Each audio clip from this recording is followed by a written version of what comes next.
I got nightmares in my head, I fear. Let the thoughts build up until I can't hear. Hello boys and ghouls, I'm Ivy Cosplay, and I had 48 hours to turn myself into a vampire for the Renfield movie premiere at the Royal Theatre here in Toronto. I made this Ribcage corset mostly from items from the dollar store, and if you'd like to see how and get ready with me for the premiere and hear a little bit about what I thought about the movie, then keep watching. Let's get started. I'm starting this DIY the way any good DIY starts, on the floor of my kitchen next to a dirty rag and a bag of potatoes. I'm working on my mannequin, even though she's a lot skinnier than me, just because it makes my life a lot easier. I'm using wire that I found at the hardware section of the dollar store, I believe 20 gauge. You want something that's malleable enough that it's easy to work with, but strong enough that it holds its shape. Pause for emotional support from my cat. Thank you, Mrs. I've anchored the wire around the mannequin's neck, even though I ended up cutting it off later. I decided that I didn't like the feeling of being strangled by wire. I'm just wrapping the wire around, twisting as I go, taping it down to the mannequin so that it stops springing up. And I'm just really making it up as I go along. It's not anatomically correct, I just want it to be proportional to my body. I'm also beefing up some areas with tin foil because it makes wrapping the wire a little bit easier. And I'm further securing where I have wrapped two wires together with additional masking tape so that it doesn't come apart while I'm working on it. Have you seen Renfield? Are you going to go see Renfield? Comment down below if you've already seen it and let me know what you thought of the movie.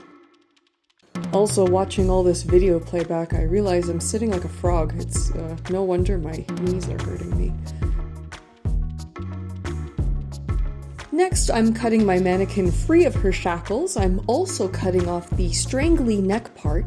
It's important to try on your piece as you go so that you're not getting too far into your project and then realizing that it doesn't fit you. As you can see, I need to make it wider in the back. I'm also going to be adding loops so that I can lace this up with some ribbon like a corset. Next, I'm wrapping each wire with tinfoil to bulk it up, and then I'll be wrapping the entire thing in masking tape. I didn't get this on video because it was boring, and so I watched a movie while I was working, sorry. But this is how it's looking after a layer of tinfoil and tape. I'm really happy with how it's looking, so I'm going to proceed to the next step. Next, to make sure everything's secure and to add some extra texture, I'm going over everything with a little bit of hot glue. I'm doing this very sparingly just to help camouflage the tape and maybe give it a little bit of a meaty look. A little drippy, a little juicy, I don't know. Once that's cool, you can see I have a bunch of hot glue cobwebs, and I get rid of those using a heat gun. Please be very careful, this thing gets hot enough to burn paper, and I did cinch the masking tape in places. But it's my house and I was willing to take the risk, so YOLO, everything's fine, no fire. Next, you'll want to prime everything. I'm using Plastidip, which I'm letting sit in a tub of hot water, and then you gotta shake that money maker like somebody about to pay ya. Do not spray this stuff indoors without proper ventilation. Go outside to a patch of grass you don't care about. I'm not using great technique here, but I'm actually not worried about drips. I think some glops would look nice. I did 3 coats of Plastidip. Leave it to dry on your favorite tree between coats, and then I spray painted the whole thing black. Next, I'm working on a little dagger to shove through my jewel-encrusted heart. I'm using Shrinky Dinks. Bake as directed on parchment paper, et voila, you're Betty Crocker. See how much it shrank? Now I'm working on my heart. I cut one out of 2mm craft foam. These are all the different red jewels I found at Dollar Tree. I did lay down some foam clay where I want the dagger halves to be attached, and I pressed the jewels that I wanted to use into the clay so that they would have a little pocket to nestle into. I then removed all of the jewels and let the clay air dry. I don't want any white to show through, so I'm just quickly painting the clay with some red acrylic paint. I'm gluing all of my jewels down with the good shit E6000. The fumes really let you know that it's good quality. You can also use Julep or tacky glue, but they take longer to dry, and I do not have time for that. I've left a space blank where the heart will be glued to the rib, and I'm just going around and randomly gluing jewels and even some glass beads to try and cover every nook and cranny. Going to attach my dagger with E6000 as well. And now I've hot glued the heart onto said chosen rib. I used hot glue so that it would set in position quickly, and I'm going to further secure and encrust this baby with even more jewels and beads. Here's a look at what I've got going on so far. It was at this point that I was wondering if this was going to be a serve or if I was going to look insane, but no time for doubt, onward we march. Next, I'm using this strong nylon invisible thread, and I'm going to be making strings of dripping beaded blood. Yes, you heard that right. I want these ribs dripping in blood rubies. This is a pack of glass beads from, you guessed it, Dollarama. Dollarama is like our Five Below if there are any Americans watching. Hey.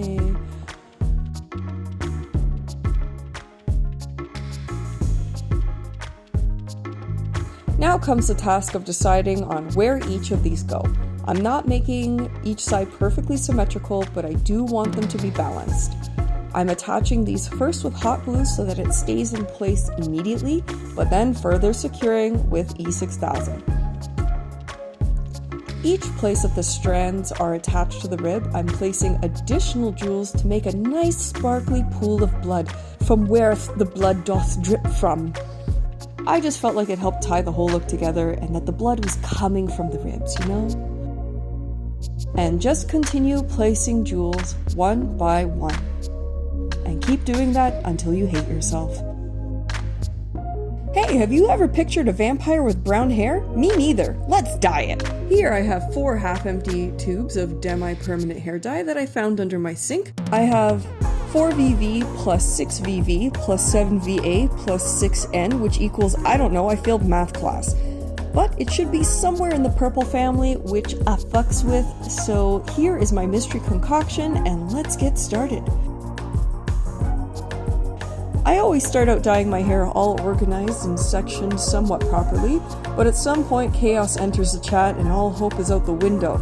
So once I'm done snacking on hair dye, I'm just gonna plop this on and massage it through. It'll be fine, I'm sure. Just gonna let this process for about 30 to 40 minutes. Grab a plastic bag that you probably bought bananas in and put that sucker on. It helps keep the hair warm and moist, so it processes nicely. Because tonight will be the night that I will fall for you. Color came out great. It's more purple in person. And now today's the day. Let's get ready for the premiere. I unfortunately don't have a great way to film myself in the bathroom, so enjoy this unhelpful view from my bathroom shelf. Oh, and look, I found some press-on nails. No vampire is complete without talons. I'm going for a bit of a 50s hairstyle just because I think it'll look fancy, and I can do it pretty quickly.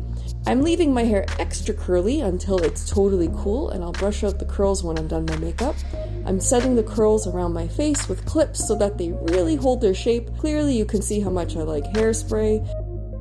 For makeup, I'm using the lightest foundation I own and setting it with Coke Ben Nice Super White Powder. I chose very cool grayish tones for contouring and eyeshadow and added a little bit of red around my eyes and lips for that I just had blood for breakfast look. Now I'm struggling to put in contacts. Didn't really think about this before gluing claws on, but here we go. Quickly brushing out my hair, and I'll show you the final look now. I got nightmares in my head, I fear that the thoughts build up until I can't hear, that my mind fills up into a creature, and it haunts me somewhere much deeper.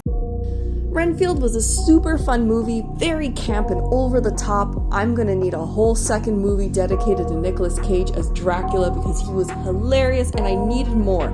Everyone at the premiere was laughing and having a great time, so I highly recommend seeing it with some friends who don't mind a little blood. I want to thank Anthony from Cosplay Alliance for arranging for our group to see Renfield together. I couldn't wish for better people to dress up as vampires with and mildly disturb the peace. Hope you enjoyed this tutorial and get ready with me, and I'll see you next time.